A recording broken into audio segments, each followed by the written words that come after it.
สำหรับใครที่คิดว่าชีวิตการเงินแล้วก็ชีวิตส่วนตัวมันช่างยุ่งเหยิงไปหมดนะคะไม่รู้ว่าจะจับต้นชนปลายได้ยังไงแล้วก็ไม่รู้ว่าจะเริ่มตรงไหนด้วยนะคะสิ้นเดือนนี้ค่ะเราจะชวนมาทำสิ่งที่เรียกว่า Life Admin Day กันค่ะก่อนที่จะเริ่มนะคะขอพูดถึงหนังสือเล่มนึงก่อนนะคะซึ่งก็คือชื่อเดียวกันเลยนะคะชื่อ Life Admin Day นะคะเขียนโดย Elizabeth Emmons นั่นเองนะคะซึ่งจะเป็นหนังสือที่เกี่ยวกับการจัดระเบียบชีวิตแล้วก็สิ่งที่เราควรจะทำทุกๆสิ้นเดือนเพื่อจะทำให้ชีวิตของเราเป็นระบบระเบียบมากยิ่งขึ้นไม่ปวดหัวนะคะสำหรับใครที่สนใจที่จะไปอ่านรายละเอียดของหนังสือเล่มนี้นะคะเดี๋ยวเราจะแปะไว้ให้ใน description box ด้านล่างเลยค่ะอย่างแรกแน่นอนเลยค่ะว่าจะต้องพาทุกคนมารู้จักกับ Life Admin Day ก่อนนะคะว่ามันคืออะไร Life Admin Day เนี่ยก็คือวันที่เราใช้สำหรับการตั้งเป้าหมายในการทำงานต่างๆไม่ว่าจะเป็นการจัดตารางนัดหมายการจัดการเอกสารเคลียร์บินจัดสรรวันและลิสต์งานต่างๆที่จะต้องทำนะคะเพื่อจะทำให้เราเนี่ยจัดระเบียบตัวเองได้ดีขึ้นสามารถจัดวางงานได้ว่าอันไหนควรทำก่อนอันไหนทำหลังและช่วยลดความเครียดจากการทำงานของเราได้ด้วยค่ะถ้าพูดถึงการเตรียมตัวสำหรับ Life Admin Day นะคะใครที่ไม่เคยทำลองทำเป็นครั้งแรกเนี่ยอาจจะต้องใช้เวลานิดนึงในการลิสต์สิ่งที่จะต้องทำออกมาในแต่ละเดือนเพราะว่าในชีวิตของคนคนหนึ่งนะคะมันมีหลายแง่มุมมากๆไม่ว่าจะเป็นเรื่องส่วนตัวเรื่องครอบครัวหรือว่าเรื่องการงานการเงินนะคะฉะนั้นแต่ละ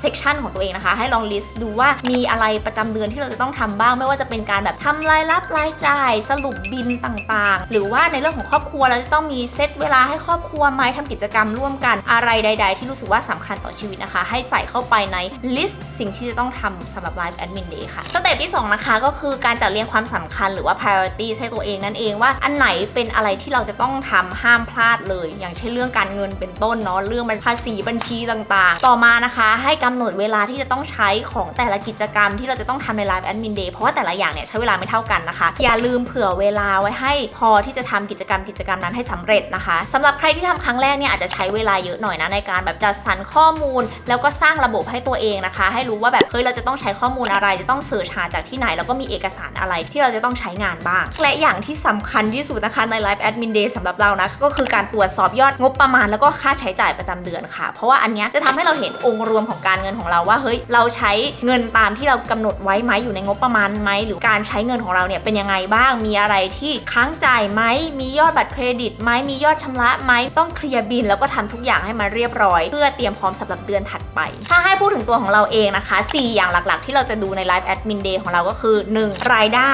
2รายจ่าย3นะคะสรุปการลงทุนทั้งหมดไม่ว่าจะเป็นพอร์ตหุ้นกองทุนคริปโตและข้อสุดท้ายนะคะก็คือ Net Worth ของเรานั่นเองค่ะเพราะว่าเราอยากจะเห็นองค์ภาพรวมของตัวเองว่าเฮ้ย Net Worth ของเรามันขึ้นหรือลงเพราะว่าอันนี้ก็ขึ้นอยู่กับสภาพเศรษฐกิจด้วยนะการที่เราได้มาดูรายละเอียดพวกนี้นะคะมันจะทำให้เรารู้สถานะทางการเงินของเราเสมอนะว่าดีไม่ดีแค่ไหนเรามีความสามารถในการจ่ายแค่ไหนมีเงินเก็บพอไหมแล้วเราใกล้เป้าหมายการเงินการเกษียณของเราแล้วหรือยังนะคะอย่างที่ทุกคนรู้เลยก็คือเราให้ความสำคัญกับการเก็บออมเงินบริหารเงินแล้วก็การลงทุนมากๆนะคะฉะนั้นเนี่ยมีหลายคลิปมากๆที่เราแชร์ไปแล้วเกี่ยวกับการบริหารเงินของเรานะคะสามารถกดดูได้เพิ่มเติมที่ playlist Mona's Money Series ได้เลยนะคะแต่ว่าสำหรับคลิปนี้เนี่ยอยากจะมาแนะนำตัวช่วยดีๆนะคะในการที่จะช่วยให้ทุกคนเก็บเงินได้มากขึ้นแล้วก็บริหารเงินได้ดีมากขึ้นในเรื่องของแบบการเก็บเงินออมเงินนะคะขอหยิบขึ้นมาให้ดูเลยแล้วกันนะคะกับแอป Keep by กรุงศรีจะบอกว่าเป็นแอปที่ทำมาให้การบริหารเงินเก็บเงินเป็นเรื่องที่สนุกมากๆนะคะเขาเหมือนเอาการออมเงินมาทำเป็นแบบเกมฟายให้มันดูสนุกมากขึ้นมีกิมมิคมากขึ้นนะคะสำหรับใครที่รู้สึกว่าอยากจะเก็บเงินให้ได้มากขึ้นในปีนี้นะคะบอกเลยว่าจะต้องฟังว่าใช้ยังไงบ้างเพราะว่ามันสนุกมากจริงๆนะคะการทำงานของแอปนี้นะจะบอกเลยว่าเขาจะแบ่งเป็น1กระเป๋า3กระปุกค่ะสำหรับอันแรกนะคะคือกระเป๋าเคปนั่นเองนะคะซึ่งจะเป็นกระเป๋าที่เราใช้เงินในชีวิตประจำวันเนี่ยแหละสามารถโอนจ่ายได้ฟรีไม่มีเงื่อนไขไม่มีค่าธรรมเนียมแล้วก็ไม่จำกัดครั้งด้วยค่ะอันที่2นะคะจะเป็นกระปุกที่ชื่อว่า Grow นะคะเป็นกระปุกที่เราเอาไว้เก็บเงินก้อนเงินสำรองฉุกเฉินต่างๆที่เป็นก้อนใหญ่ๆหน่อยนะคะเพราะว่าเขาให้ดอกเบี้ยมากสูงสุดถึง 1.7% เลยนะคะซึ่งอัตราดอกเบี้ยที่สูงกว่าปกติอันเนี้ยจะทำให้เงินเก็บของเราเนี่ยเติบโตงอกเงยได้มากขึ้นเร็วขึ้นค่ะแถมเราสามารถดูดอกเบี้ยสะสมได้ทุกวันนะคะโดยที่เราจะได้รับดอกเบี้ยทุกๆวันที่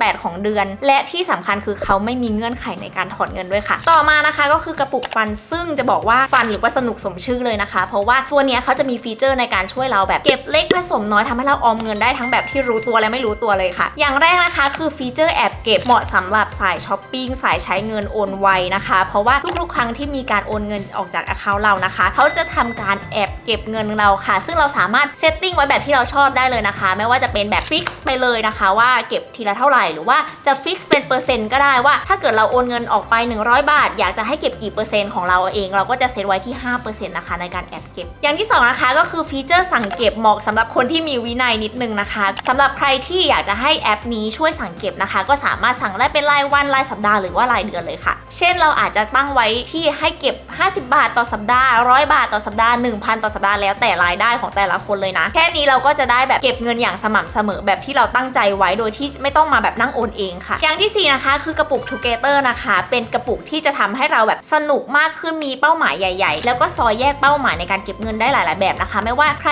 ที่จะแบบอยากวางแผนไปเที่ยวอยากวางแผนสร้างบ้านอยากที่จะเก็บเงินซื้อรถนะคะสามารถเซตเป็นแบบโปรเจกต์ไว้ได้เลยนะคะแล้วก็สามารถให้คนอื่นมีส่วนร่วมในการเก็บเงินไปด้วยกันด้วยค่ะอย่างเช่นใครที่กำลังแบบเก็บเงินอยากจะแต่งงานอยากจะแบบซื้อบ้านร่วมกันก็สามารถสร้างกระปุกเนี้ยเอาไว้แชร์ลิงก์กับแฟนได้นะคะสำหรับบัญชีนี้นะคะเราก็จะสามารถตรวจการใช้จ่ายเข้าออกในบัญชีได้ปกติเลยนะคะจะบอกว่าบัญชีเนี้ยไม่ใช่เป็นการทำบัญชีร่วมนะคะเราจะเป็นเจ้าของบัญชีคนเดียวเลยแต่ว่าคนอื่นสามารถมามีส่วนร่วมในการแบบช่วยเก็บออฟได้เหมือนกันค่ะถ้าถามว่าแอปนี้เหมาะกับใครนะคะจะบอกว่าเหมาะกับทุกคนทุกเพศทุกวัยเลยเพราะว่าสำหรับเราเองคนที่ค่อนข้างมีวินัยในการเก็บเงินอยู่แล้วเราอาจจะไม่ได้ใช้ทุกฟีเจอร์นะแต่ว่าฟีเจอร์ที่เราจะได้ใช้แน่นอนคือแบบฟีเจอร์แอบเก็บที่เรารู้สึกว่ามันเป็นอะไรที่เป็นกิมมิคที่สนุกดีนะคะสำหรับใครที่สนใจในการใช้แอปนี้อยากรู้ว่าเฮ้ยมันสนุกยังไงอยากลองใช้ดูนะคะสามารถโหลดได้ที่ Play Store App Store นะคะเดี๋ยวเราจะใส่ลิงก์ไว้ให้ด้านล่างใน description box เลยค่ะมาพูดถึง Live Admin ในด้านอื่นๆของชีวิตบ้างนะคะว่าพอสิ้นเดือนแล้วเนี่ยนอกจากเรื่องเงินแล้วเราจัดการอะไรบ้างนะคะการจัดระเบียบโต๊ะและสเปซการทำงานเพราะว่าอย่างที่เราบอกคือเป็นแอเรียที่เราใช้เยอะมากๆในชีวิตของเรานะคะใครที่ยังไม่ได้ดูอัปเดต Desk Setup นะคะไปดูได้ตรงนี้เลยเราจะบอกว่าสเปซการทำงานของเราเนี่ยมันเป็นภาพสะท้อนของการคิดหรือว่าสิ่งต่างๆในหัวจริงๆเลยคือถ้าโต๊ะรกเมื่อไหร่ตอนนั้นรู้เลยว่าตัวเองไม่สามารถคิดได้แบบกระจ่างคิดได้ดีนะคะฉะนั้นเนี่ยทุกๆสิ้นเดือนจะพยายามมาดีฟคลีนโต๊ะตัวเองแบบเช็ดให้มันสะอาดเรียบร้อยเก็บทุกอย่างให้เป็นระเบียบแล้วก็เอาเอกสารทั้งหมดใส่แฟ้มนะคะไม่ให้อยู่ค้างบนในเทรย์เอกสารตรวจเช็คคาล endar ว่ามีอีเวนต์อะไรจะเกิดขึ้นบ้างมีใครในทีมจะลาอะไรวันไหนเพื่อจะได้จัดการระบบระเบียบของตารางชีวิตเดือนนั้นให้แบบ effective productive มากที่สุดนะคะถ้าพูดถึงอะไรที่เราทำรายเดือนนะคะมีหลายอย่างที่เราพูดถึงไปแล้วนะคะแต่ว่าอะไรที่เราทำทุกๆไตรมาสหรือว่า3 เดือนนะคะก็จะเป็นเรื่องของการดู subscription ที่เราแบบรูดใช้งานอยู่นะคะไม่ว่าจะเป็นพวกแอปพลิเคชันต่างๆโปรแกรมต่างๆที่เราใช้ในการทำงานแล้วก็ในชีวิตส่วนตัวนะคะใครที่ไม่เคยเช็คบัตรเครดิตนะอาจจะแบบสมัครไว้นานแล้วก็ลืมไปแล้วด้วยนะคะแต่ว่าเขายังตัดเงินเราอยู่ทุกเดือนทุกปีอะไรอย่างเงี้ยลองดูนะคะว่ามี subscription อันไหนที่เรายังใช้จริงก็คงไว้แต่ว่าอะไรที่เราเลิกใช้ cancel ไปเพราะว่ามันกำลังกัดกินเงินเก็บเราโดยที่เราไม่รู้ตัวค่ะรีเช็คเป้าหมายของตัวเองนะคะไม่ว่าจะเป็นเป้าหมายเล็กหรือว่าเป้าหมายใหญ่ระยะยาวแบบ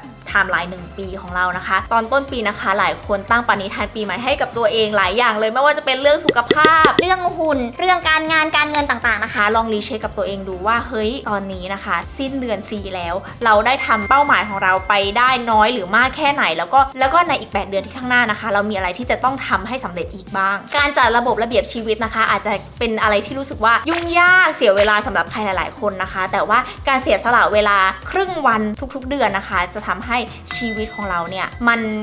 ดีขึ้นเยอะเลยมันทำให้ทุกอย่างดูเป็นระบบระเบียบแล้วก็ทำให้เราทำเป้าหมายให้สำเร็จได้ง่ายมากขึ้นด้วยนะคะก็สำหรับใครที่ไม่เคยทำนะคะแนะนำให้ลองดูเลยสำหรับ Live Admin Day นะคะแล้วก็สำหรับแอปพลิเคชัน Kept by กรุงศรีนะคะใครที่ไม่เคยใช้แนะนำให้ไปโหลดเลยค่ะใครที่ชอบคอนเทนต์แนวนี้นะคะอย่าลืมกดไลค์แล้วก็ subscribe ให้ช่องเรานะคะเดี๋ยวเจอกันใหม่คลิปหน้าค่ะบ๊ายบาย